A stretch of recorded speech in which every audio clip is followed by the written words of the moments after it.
السلام عليكم ورحمة الله وبركاته.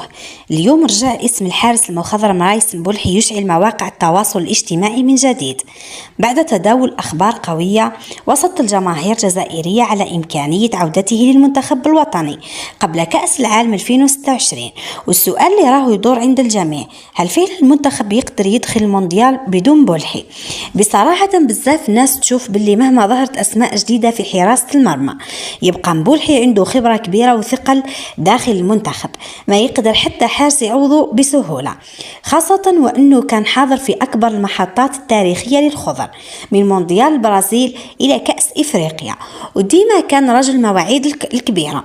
الجماهير الجزائرية رجعت تنقسم لزوج آراء، كاين اللي يقول لازم إعطاء الفرصة للحراس الشباب وبناء منتخب جديد للمستقبل، وكاين اللي يشوف باللي كأس العالم تحتاج الخبرة والهدوء ومبولحي هو أكثر واحد يقدر يتحمل الضغط في المباريات الكبيرة. والمثير أكثر أنه بعض الصفحات الرياضية بدأت تتحدث عن إمكانية استدعائه مجددا إذا وصل التألق واسترجع جاهزيته الكاملة. وهذا الخبر خلى الجماهير تتحمس بشكل كبير، خاصة الناس اللي مازال عندها ثقة كبيرة فيه. تخيلوا فقط دخول المنتخب الجزائري إلى كأس العالم ومبولحي راجع يحرص عرين الخضر من الجديد.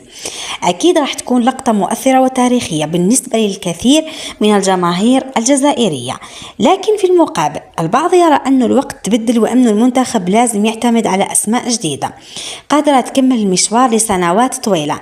يعني الجدل ما زال متواصل بقوة بين الجماهير وحتى المحللين الرياضيين. درك نحب نعرف رأيكم كامل، هل تؤيدون عودة رايس مبولحي للمنتخب الوطني قبل كأس العالم؟ وهل تشوفوا باللي الوقت حان للحراس الجدد؟ اكتبوا لنا آراءكم في التعليقات، وما تنسوش تديروا لايك واشتراك باش يوصلكم كل جديد يخص المنتخب الوطني الجزائري.